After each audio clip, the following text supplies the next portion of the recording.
எனக்கோ வெறும் ஏமாற்றம் மட்டுமே மிஞ்சுகிறது.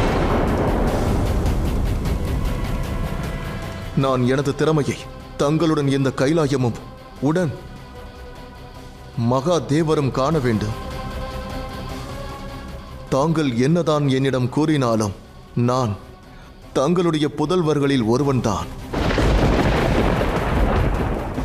என்னுடைய திறமையை நிரூபிப்பதற்கு நான் முயற்சிப்பது எல்லாம் தங்களுடைய அன்பை பெறுவதற்காக மட்டுமே தாயே.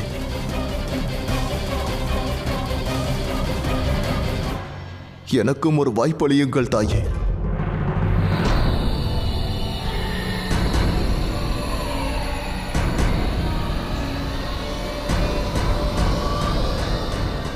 ஆகட்டும். கைலாயத்தில் ஒரு போட்டிக்கான ஏற்பாடுகள் ஆயத்தமாகட்டும்.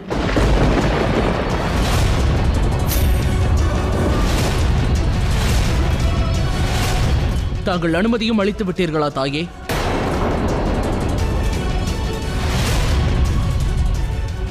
பிரச்சனை எதுவும் இல்லை தமையா.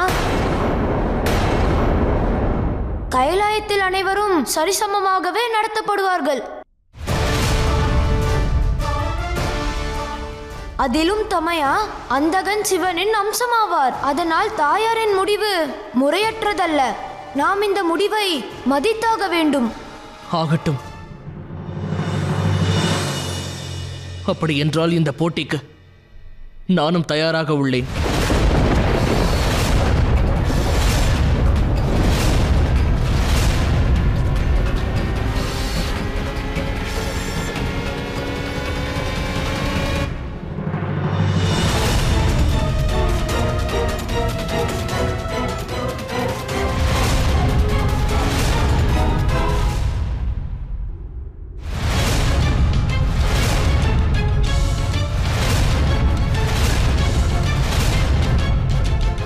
கொடுமையை பார்த்தீர்களா மகாதேவா?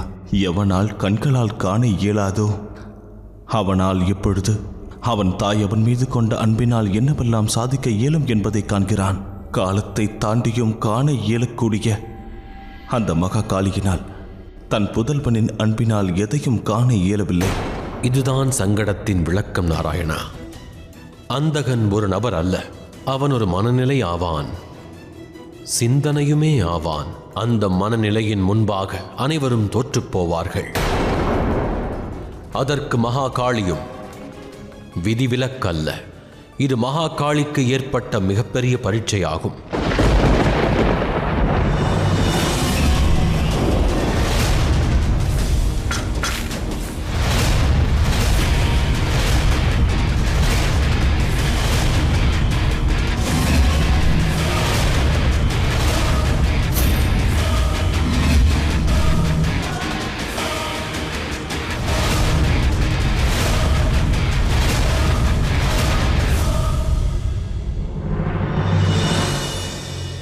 மகாதேவா, ஏனென்று தெரியவில்லை. இந்த போட்டியை நினைத்து என் மனம் எல்லையில்லா கவலை கொள்கிறது. அதை என்னால் உணர முடிகிறது கௌரி.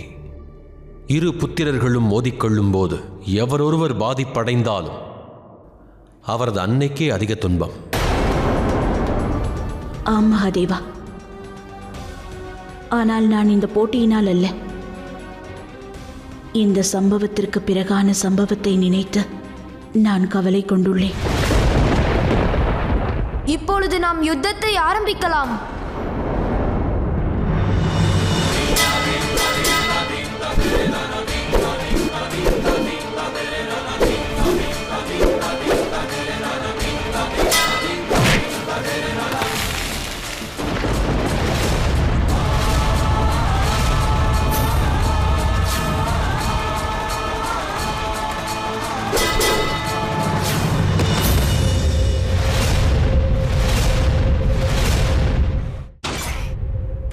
உனது லட்சியத்தில் கவனமாக இரு மகனே.